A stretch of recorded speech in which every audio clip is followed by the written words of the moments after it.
Domine Patris et Filii et Spiritus Sancti. Salutare și bine v-am găsit! Azi avem din nou Defenderul de acum ceva clipuri. Din păcate nu prea mai merge bine motorul, merge în 4. Din 5. O să sune ciudat pentru unii că merge în 4, că e bine în 4 în general. De data asta nu e bine în 4.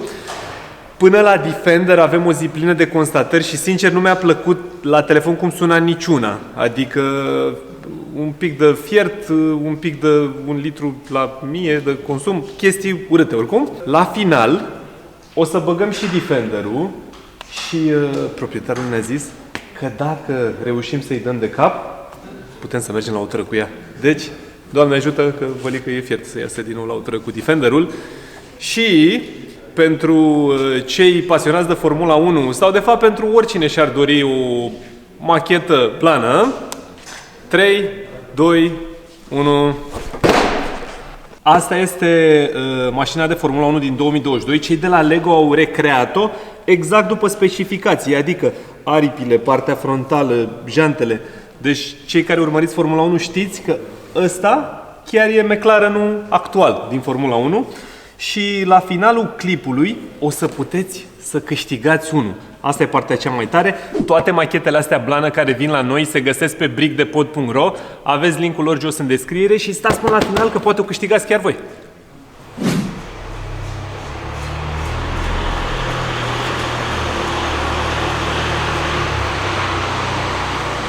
Astăzi vom avea nu această Skodă, ci Golful.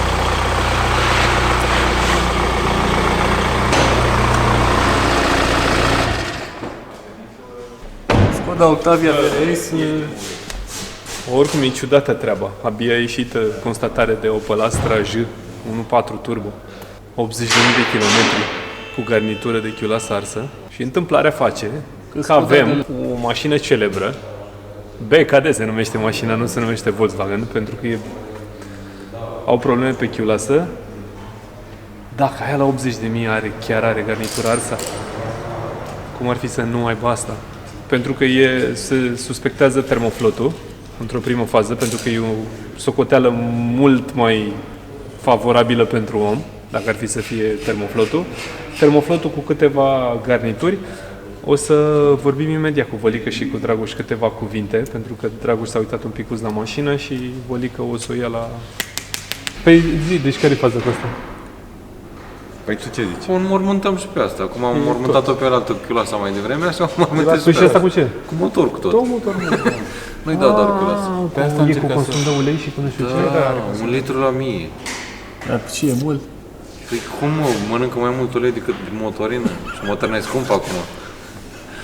Dacă o ține tot așa să nu fie mai ieftină decât... Am înțeles că de ulei mai ieftin. cam toate la un moment dat devin hibride. Dar nici în halul ăsta, că a depășit... Bă, dacă tot v-am prins pe amândoi, te rog eu frumos, zi lui Vălică în câteva cuvinte că te uitasei tu la aia. Acolo? Da. Intră ulei în vasul de expansiune. Și am dat termoflot pe necesar prima dată, curățare de Flash de flash, răcire. de radiator și așa, radiator, că are așa. Și văzut după aia care-i treaba, dacă ajungem la chiulasă sau nu. Da, mi s-a părut mie, vorbeam la telefon, dar mi s-a părut mie că era un fum ciudat când ai pornit-o. Mie îmi place să mă uit înainte când văd că... O mai pornesc o dată acum. Hai! O pornesc eu ca să vă uitați voi? Am vorbit cu clientul și am explicat că există și varianta să ajungem la motor și a zis, boss, dacă e, hai să încercăm așa prima dată, că e varianta mai ieftină și vedem după aia ce se întâmplă. Că n-am cum. El zicea că să ține minte că s-a umblat la termoflot și într-adevăr a umblat cineva la termoflot, dar i-a dat silicon. Și atât, garnitură. Eu acum am luat termoflotul complet. Dacă e termoflotul spart, Hai. E și termoflot? Că am văzut decât 2 garnituri acolo, alea de pe E și termoflot, e n-ai... termoflotul cu totul, n-are E cum. și termoflot, da. Ok. Am văzut-o pe aia după bloc și aia de jos de la răcitor. Termoflotul cu totul, spălat. Bă, poate scapă, mă? Poate scapă Golful? N-a scăpat Astra. Eu J, vreau. 1.4 de 80.000 de kilometri și poate scapă Eu Golful. vreau să poresc întâi înainte de a mă apuca încă o dată la ea. Da? Că vorbeam la telefon și mi s-a părut un fum ciudat în spatele tău, așa făcea.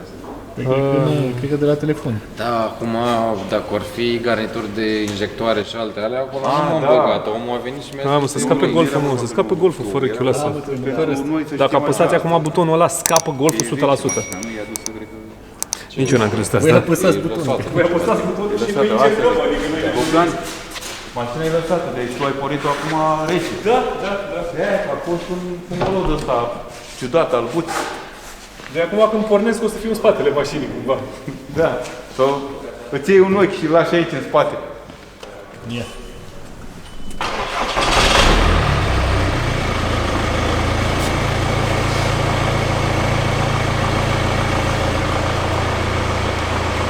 Vede un spiritam care. Oleleu, oleleu. Nu, una după alta, una după alta. Nu, da, Dar nu-i nevoie să mai dai că... Da, nu mai trebuie să dai.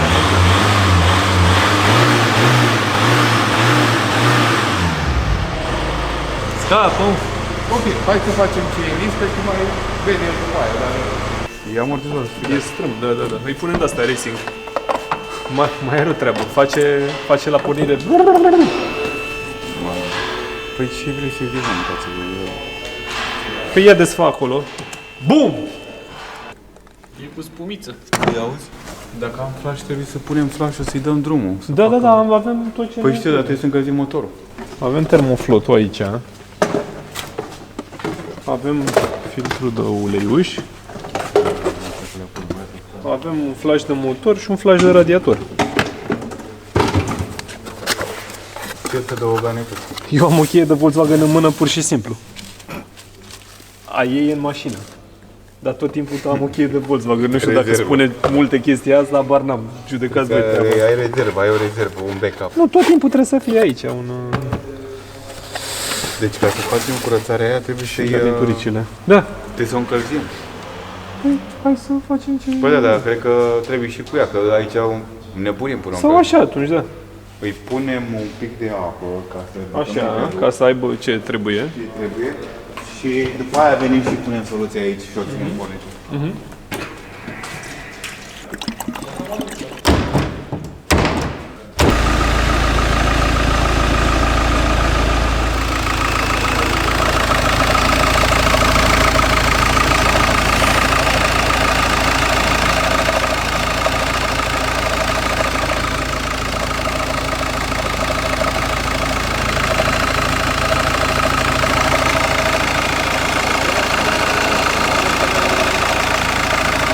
Dragoș!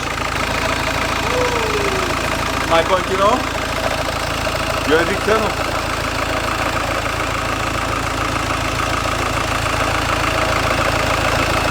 Un cappuccino?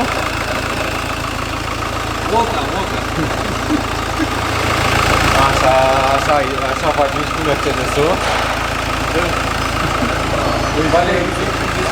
A venit acum un băiat cu un Mercedes și a zis un CLA 2017 și a zis, bă, dacă îi dați de cap sunteți zei. Zic, ce neva de zi azi, mă? Garnitură arsă. Aici, cine știe care-i treaba? Aici o fază amuzantă. Nu știu dacă îți dai seama. E sărit... Da, omul ne-a zis că are o problemă, se aude un sunet urât în zona distribuției. Dar e o mică problemă că a plecat... Două șirvente, doamne. Dar nu știu pe aia, Care era altistea?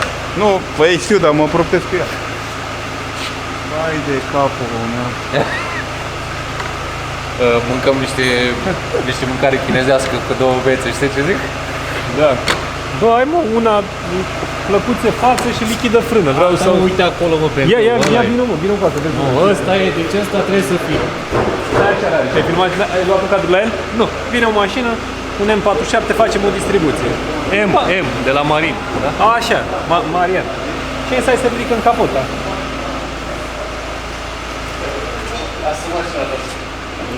Ar fi un pic de ulei aici, n-ar fi mult. Da, și în jos, acolo. Filmează aici, ca să nu mai. Filmează aici. Gata. Da? Ai filmat? M-am mutat după lumină. Pam, pam. Aoleu. Cum o fi asta? Filmarea s-a dus. Asta e filmat, ca aia nu mai aici. Să-l întrebați pe client dacă vrea să facă ceva la motor, să facă acum, că dacă am scăpat a mea mai deschide nimeni. Azi care un... După verificare. Acum e momentul. Și orice fel de lichid, orice mai e nevoie. Și după aia să o ascultăm, că zice că se aude ceva, urât pe la distribuție. Îi trebuie ăla, lacătul ăla de la toată încăietoarea. Da? Ce e cu linia aia acolo? Care linie? Aia de pe disc. Asta? Da. E ca la pomi, îi zice vârsta discului? Da. E de la tabla asta? Ah, e tabla de protecție, am mâncat în ea? Da.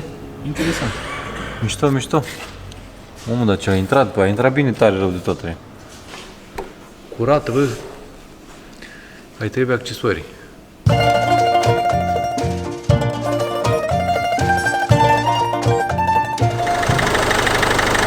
Da, foarte frumos. Sună a mandolină de aia de os prin Paris. Altceva. Ce faci, nu schimbi cearșaful? Da. E luni. Hai, du-te la tură, că te aștept. Cu ăsta l-am lămurit cu Mercedes. Zi. În afară de volantă care am sezizat-o noi, dar domnul a sezizat-o, mai este grupul pe spate. Și la plecare după loc, când pleci ușor, cuplează și face tum, tum, tum, tum, tum, până cuplează de 2-3 ori. Am mai avut o mașină care Da, făcea exact, așa e, e fix la fel, la fel, la fel. Dar nu mai știu ce mașină era, dar tot... Tot un gelea. Tot gelea Tot gelea era cu ăla motor, alb. cu distribuția făcută și adică se aude ceva la ea. Ăla alb, nu? Parcă Da, era alb. parcă era alb, da. Din episodul anterior, continuarea. Am ajuns la concluzia că nici cămășile nu sunt cum ar trebui să fie. Și dacă tot am ajuns la lucrarea asta în punctul ăsta, ar fi bine de trimis blocul la verificat.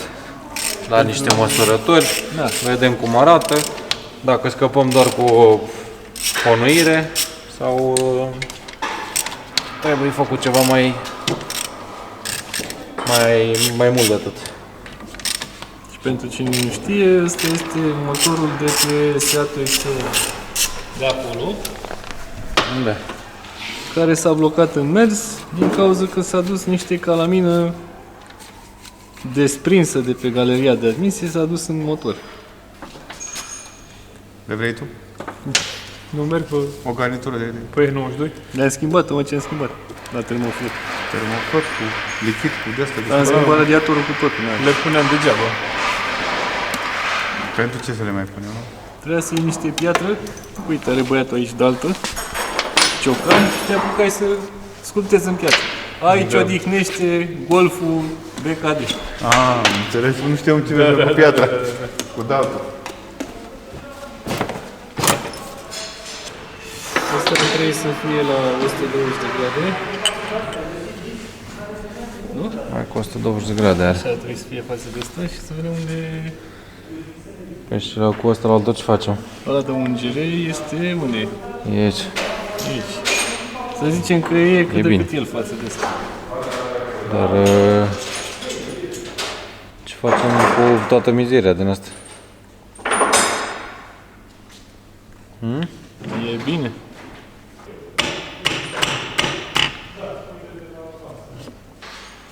Măsura pare asemănătoare și distanțate nu prea apar. Da, bine, Cât l-ai ulei. rotit acolo. Posibil, da. Dar sunt foarte încărcați ăștia. Foarte, foarte încărcați. Fără să-i atingem. 2 aici. Da? Al treilea aici. Avem unul aici, unul aici și unul aici. Asta era mai bine un pic, da?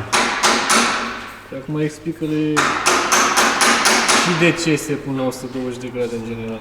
Da, mă, ideea e că trebuie să fie cât mai distanțați ca să nu apară probleme. Că dacă îi pun pe toți în aceeași linii, îmi trece absolut tot. Și compresie, și ulei, și tot trece unul prin altul. Ideea e că dacă îi țin la 120 de grade, cu unul aici, unul aici, unul aici,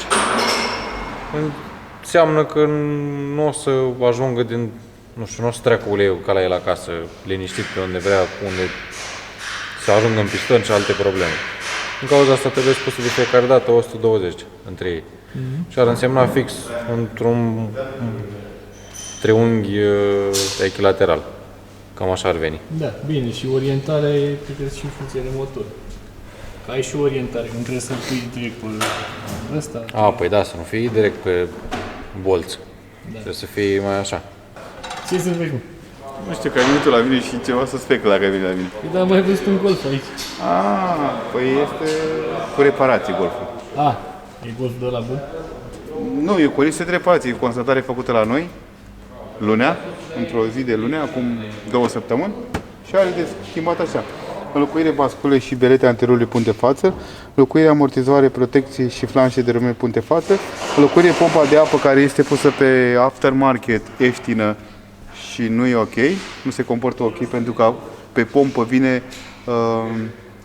cuplarea ambreiajului care pornește E 1.4 TSFSI? Da, și pornește compresorul și o chestie aftermarket și nu cuplează ferm ambreiajul după pompă, că e pe pompă. Compresorul mecanic de admisie, nu compresorul de aer condiționat. Da, nu compresorul, da. Așa, cu curea continzător și înlocuire bobine care e un misfire pe cilindru 1 și am recomandat să schimbăm bobine. Frumos, așa da. Da. Aici avem șeful de lucrare. Opa! Același motor ca dincolo? Păi nu știu ce motor e dincolo. 1.4 TSFSI. De Cascai. Da. Gata. E de la cu pompa de apă cu ambreiaj. Asta e. Și asta. Stai un pic să vedem unde. Că eu zic că atingeam capul de distribuție.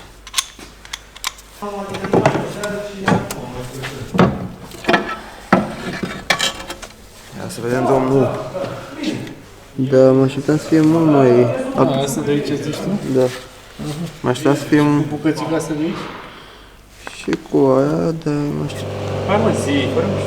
Mă, cum e la mișto. Acum de ce uitam să calez, dar vorbim serios. Păi și ce se uzea așa? La Golf 5 era mult mai nasol. Dacă tot o să se audă, o să-i dau pompa afară, să-i scot pachetul, să-i verific. Atât? S-a oprit, da. Nu mai pus la mână. Acum, astea două, bolțurile astea trebuie să intre în acele găurele. Asta așa e. Da.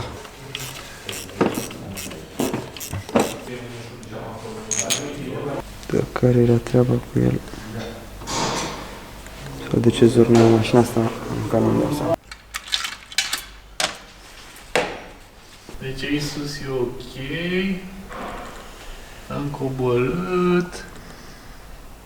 E diferență. Nu? Considerabilă. De? Care e problema, deci? Problema aici.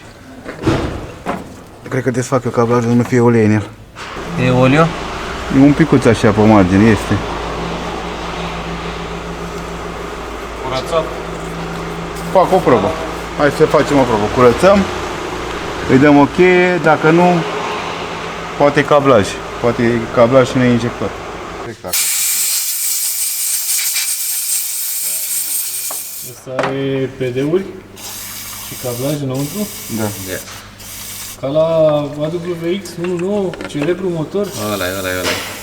Se umezește de se face negru degetul meu.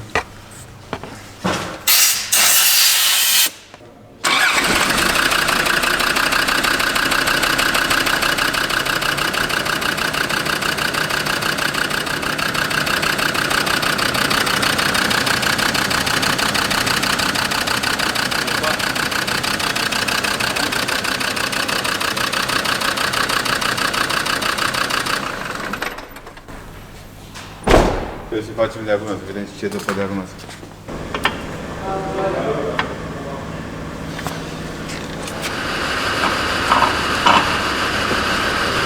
Ia zi, tinere, ce mașină e asta? De ce drăguț? Ia pupe. Asta știi că ai făcut cu Îți dai seama? Foarte frumos. Ce problemă ar avea? Ce? Mașina. Nu știu. Ai constatare? Da. Vedem imediat. Ce găsim? Am văzut deja un amortizor scurs pe dreapta față. Cam atâta momentan. Vedem acum.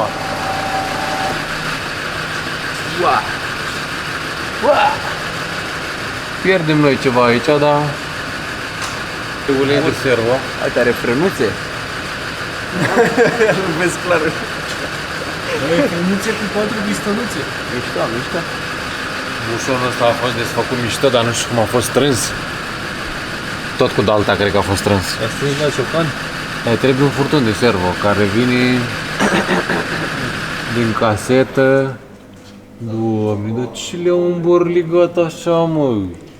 Ăsta. Ăsta devine așa. Da, e 2 care trece așa prin spate. Ideea e că duci pe acolo, duci pe aici un furtun, îți duci așa, intră pe sub aerisirea asta și vine aici într-un radiator ceva. Dar nu-l văd, că trebuie să dau asta deoparte. Și uite, okay. Dragoș. 2-0, 20 de valve, turbo, 5 frați. Când boss 20 de valve, am 5 frați. Eu am 4 frați cu 20 de valve. Cum facem? Sunt mai mulți frați de plătit.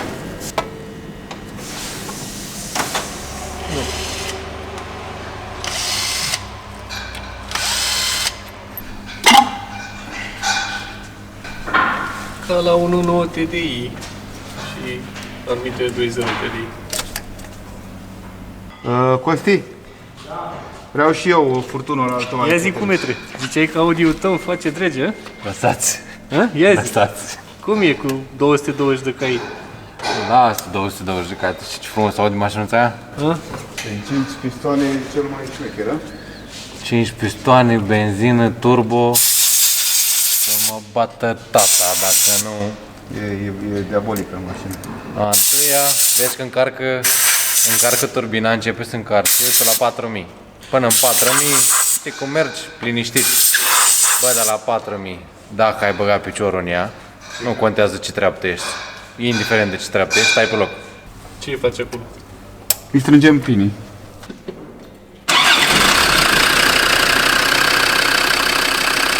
Nu ratezi nici o tură cu un Defender. Nu e ca și când o facem fiecare zi. Da.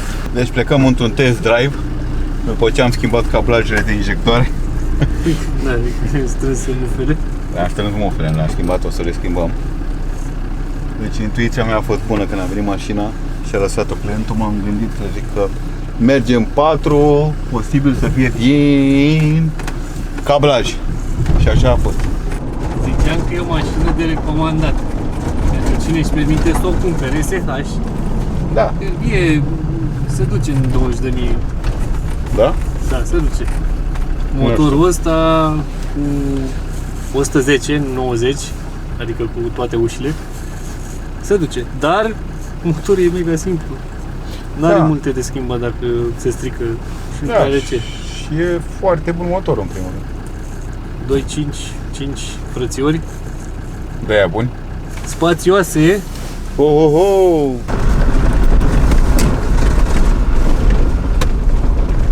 Eu uite-mă cum să uit. Mă uitam după ce e pe aici. Un drum ceva. Ăla e drumul aici.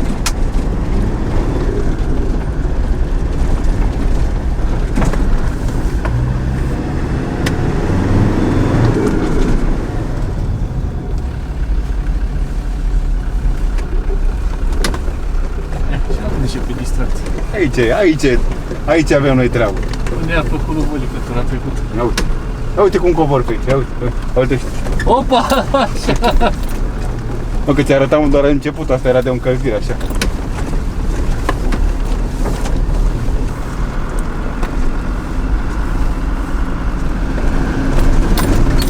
Opa! Aici e teren drept, n-are nicio treabă. No, nu-i place. Poți te cobori cu un canal ăsta ceva, n-are probleme. Nu, hai, stai cu minte.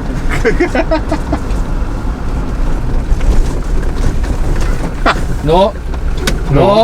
Bine, haide, bine.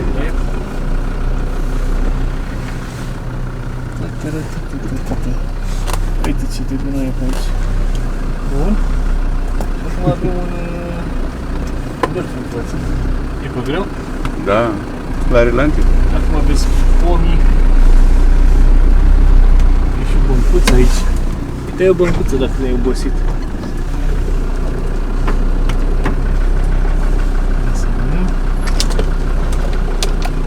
Da, e rapid. Și acum am intrat în pădure. Păcărare.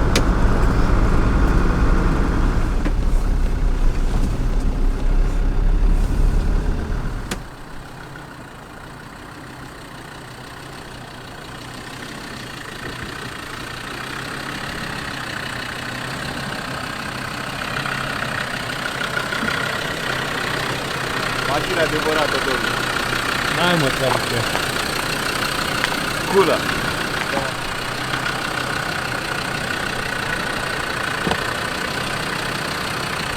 Deci, neaccelerată mașina. Ca relantiu. N-ai mă treabă. Hai înapoi la service, mai este și alte lucruri. Gata.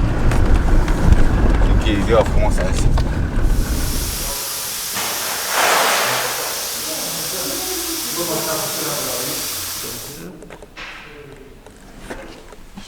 Cum a fost în latură? Belea. Da? Băi, stai într-un fel în mașina asta. Mă bucur că s-a rezolvat parțial, momentan, și ne-am prins de unde e faza și trebuie neapărat găsit cine știe la cât timp cablajul de injectoare. Dar e bine că s-a găsit problema, că asta era cel mai important. Băi, ce sunt curios ce zice lumea.